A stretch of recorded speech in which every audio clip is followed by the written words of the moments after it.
Inisgutan dili sa atong pagpanaguban. Firing line. Uban ni Arnel Bacalan. Basta maghinangat ang eleksyon ba, mao gini mahitabo mga kaigsunan mo. Sugutag sa di, daghan kayong mga politiko, no?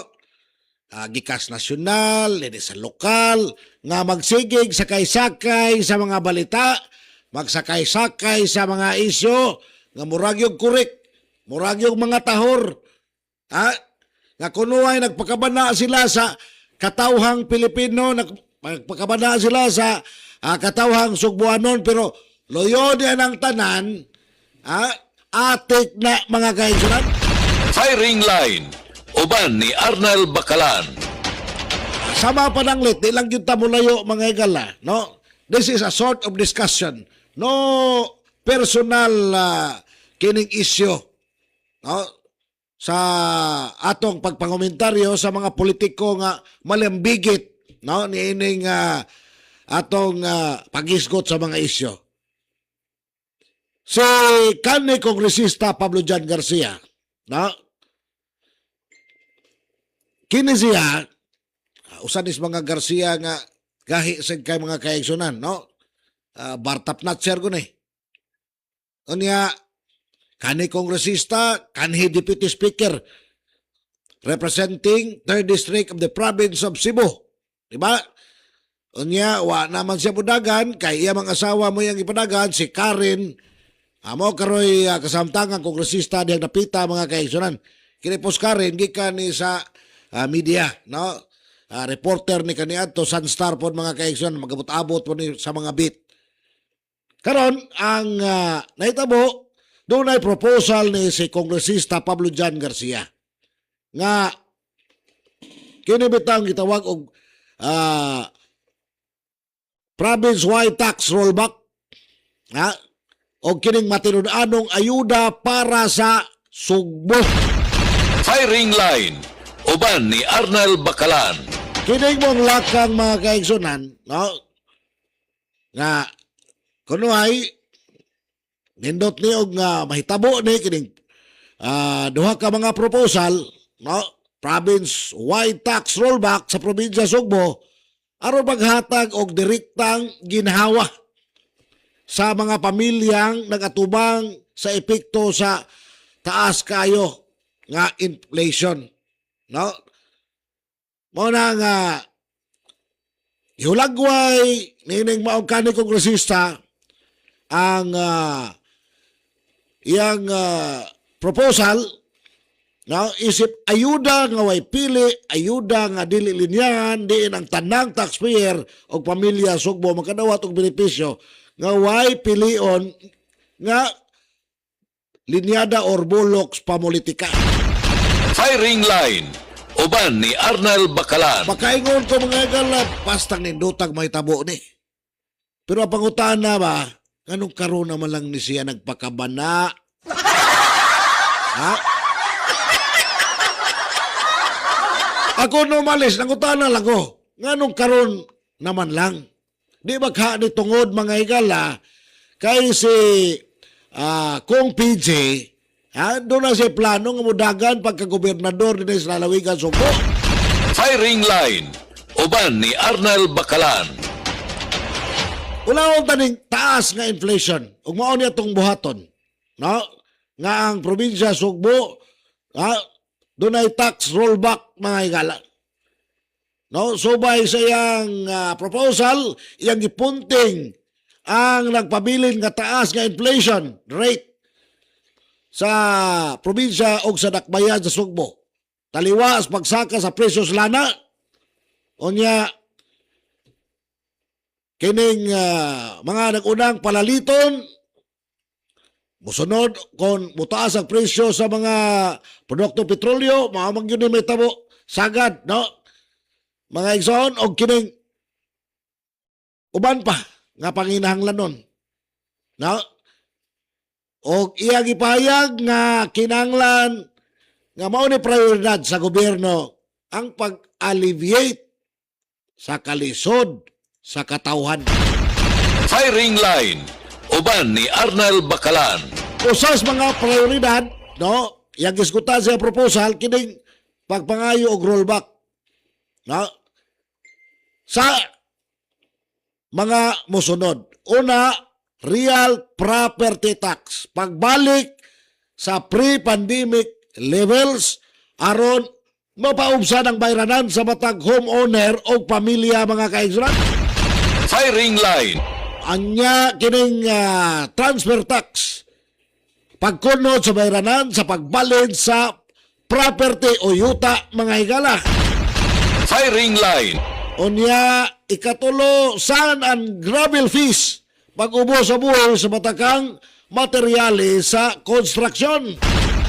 Firing line. Karon mga igsoon, no? Aron ipasabot ang iyang baruganan, gisgutan ni Garcia ang iyang gihimong sanglitanan kabahin sa 1 billion tax relief o discount para sa usa ka dako nga korporasyon sa simento. Diin matod pa niya kung mao ni ang mahitabo, no? Diha sa Kapitolyo nga muhatag og insentibo sa dako nga kompanya kinanglan kini usab nga buhaton para sa tanang mga ordinaryong sugbuanon. Pero mao lagi na makalipay paminahon pero naamangod tay makita sad nga politikanong konteksto. Nga naman, ang maong proposal gipagawas usab samtang ikonfirmar sa kani magabalaod ang iyang plano. Ha? Sa umaabot nga dunay posibilidad nga mudagan siya pagka-gobernador sa probinsya alang ha, or sa sunod nga piniliay by 2028, no? Mao man ang national and presidential elections. Magpili sa taog mga lokal nga lideres mga kaigsunan. O ang kunusab niya ang panginahanglan nga magkahiusa ang oposisyon sa Kapitolyo aron makahatag og alternatibong plataporma alang sa probinsya. Firing line. O pipasalig ang kani kongresista nga magpadayon niya nga iduso ang maong pagkunod sa buhis bisan unsang oportunidad sa iyang pagpangalagad kung pananglit siya makabalik mga kaigsunan. Firing line. Uban ni Arnel Bakalan. Pero sa kong tanaw mga higala na amang guni siya ay pros and cons, no? Pananglit. Ako isa-isa dia kaninyo mga higala, no? Kaya ato mang yun yung tagaan sa itong ibugaton ba? Kining maong proposal mga kaigsunan. Doon na ni bintaha, doon na sa disbintaha mga kaigsunan. So, aniya ang dugang pagpasabot usab na to sa firing line. Kung mag-isgot mga higala og ekonomikanhon o politikanhong implikasyon, mauning mga sektor o aspito nga posibleng makabenepisyo o niya ang kuan sa sektor nga doon ay posibleng risgo o disbintaha mga kaigsunan. Nya unsay posibleng epekto. So unaw na to. Kining proposal ni kani kongresista Pablo Jan Garcia. Una lugar ang mga makabintaha nini, no? Mao kadtong mga gagmayng pamilya, no? O kaning mga homeowners ngano man. Unsa may epekto or positive effect, no? Direktang pagkunhod sa matag tuig nga bayranan sa balay ug yuta unya dugang budget para sa pagkaon ug kuryente sa tunga sa taas nga inflation mga kaigsunan. Firing line. Sa may di malipay na ha? Kung naa ka or gagmay pamilya ka unya naa ka diha no nabilong sa kining homeowners lipay gyud ka. Pero doon ay posibleng risko or disbintaha mga amigo. Unsa man, ang pundo nga masib gikan sa real property tax basin dili na yon mabati sa labing kabos nga hutong sa atong katilingban. Nga way kaugalingong yuta o balay. Firing line. Uban ni Arnel Bakalan. Unsa may real property tax niya na nga, real property tax, nga wa man na siya kamtangan. Di ba? So, logic dictates, no? O niya, laing sekto o aspeto, mga igala, nga makabenepisyo or makabintaha. Lokal nga ekonomiya. O niya, ang mga negosyante usab mga igala, ang pag-ubos sa sand and gravel fees o transfer tax, makapadasig kini sa lokal nga construction o real estate market, mga igsoon. Kay dini ko sugbo, sigon pa sa kani kongresista, kita mo pinakamahal. Kung mag-isgot ta og kining sand and gravel, na nga negosyo mga igala or mga aggregates, kita ang labing mahal. Pero doon na po na posibleng risko o disbintaha. Kaya ang pagsaka sa presyo sa lana, kung sa may musunod, musaka ang presyo sa mga nagunang batakang panaliton, samas bugas, o guban pang mga gikinahanglan nato mga kaigsunan. Gikan sa global national supply chain. So, dili direktang masolusyonan sa lokal nga buhis lamang mga kaigsunan. Firing line. So, muna, unya, lain pa ang gobyerno sa probinsya, no? Kung mag-isgot ang revenue. Doon lagi po yung positibong epekto. Makapadasig sa mas taas nga tax compliance o pagbayad sa sakto nga panahon gikan sa mga tao. Pero unsa may posibleng risko usab og kining disbinta nini mga kaigsunan. Kini pagkuno usab sa kinatibuk-an nga koleksyon sa probinsya. No, lokal revenue collection mga kaigsunan nga mamahimong magkaapekto sa mga dunay gipundohan diyang mga infrastruktura or uban pa diya nga mga pampublikong serbisyo. Firing line. Uban ni Arnel Bakalan. So mao nay mahitabo mga amigo. Nakita ba ka ni? No, ni kongresista Pablo Jan Garcia. Kini nakita sa firing line mga igalan. Ha? Muna nga di ni madali. Nindot unta pero daghang debate ni ini. No, pros and cons. Unya, ato na ba ito giplastada? Unsay may tabo? No? So, kini siya, medyo salikwaot. No? Salikwaot kay mga igala. Pero nakasabot ang firing line because this is a narrative positioning. No? Kaysa di pa opisyal nga magsugod ang season sa kinibitang pinili ay mga igsoon. No, pagkani ang pagparehistro sa mga kandidatura, ang paggamit sa mga isyo, mga kaigsonan, gipunting na daan dito gisintro sa inflation, naghatag mga igala ang kanil kongresista o plataporma nga di nakapokus sa policy discourse. So, abot, og iya ba ka ning initiative, or naa ba siya kinibita consultant ini, pero kining magkapatinga, nindot kayo among isyo, pero di ba tayonon mga kaigsonan. Pero, may na lang ni. Ha? Sa laing bahin, kaysa adto ta ni anang paksyonal nga aways politika. Kana bitang mudslinging, linabayay og lapok or hinubuay purol mga kaigsunan.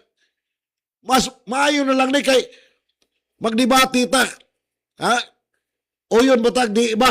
Nining mga proposal sa kani kongresista kaysa maglinabayay tanis lapok. No? Wag itay mapala ni ana. Why makuha na ng mga Subuanon? So, nakaingon ko, og iya mangani ni kani kongresista Pablo Jan Garcia, para nako bright boy ni siya. Firing line. Uban ni Arnel Bakalan. Kana kon iya, pero kag Jason Monteclar ganini, di ko mutoy.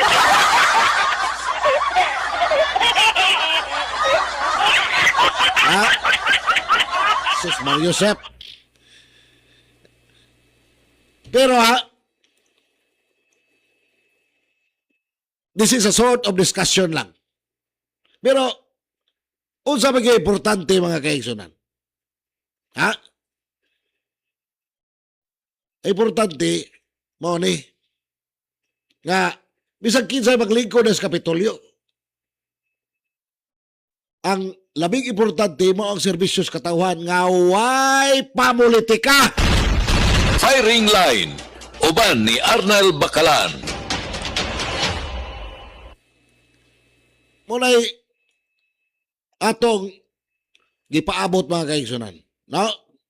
Kay kung doon na magoy pamulitika, ang mapirwisyo niya na ang katawang sugbuanon. No? Unsa may kikinanglan karon sugbo? Ang unang kikinanglan, no? Agihimo na karon sa hinay-hinay, at least, kining pampublikong ospital, ug batakang panglawas, mo'y sintro sa pamunuan ning kasamtangang gobernador nga si Pam Maricuatro ato mga district o provincial hospitals nga diin at least dunay kapailin-ilinan, dunay kadagana ng ato mga kaigsoon ng kabus, adto sila magpa-check up, adto sila magpa-confine, unya labing maayo dunay libre katambal mga kaigsunan, no? Nga ikahatag sa mga masakiton. Firing line. Uban ni Arnel Bakalan. O niya, kumusta man? Mausan niya ang himuon ni Pablo Jan mga igsoon o magsuon-suon siya. Di ba? O niya, labisan nga epektibo, kini paggamit sa pundo. No? Nga transparent ba? Ha? Transparent mga igala. Amot, kumusta ka sa Kapitolyo, transparent ba ning pagkuas pundo? No? Kay murag dias Kapitolyo sa akong bantayan mga amigo, okay naman kuno ni Gob Pamari 4. Ang problema kuno kanang mga hinanib niya, kanang mga Durano.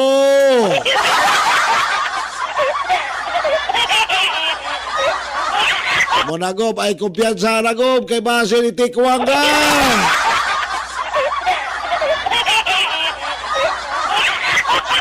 Di ba? Nga labing ikinanglan ginhawa sa ekonomiya o presyos palaliton. Onya, kini sa inklusibong pagduma, no? Sa ako nang ikaingon, no political favoritism. Firing line. Uban ni Arnel Bakalan. Kaya ang matuod nga sukdanan sa usak kamayong leader, di ang kadako sa iyang pangan o partido, kondili ang resulta sa iyang pagpangalagad nga mabati sa matag pamilyang sugboanon. Firing line.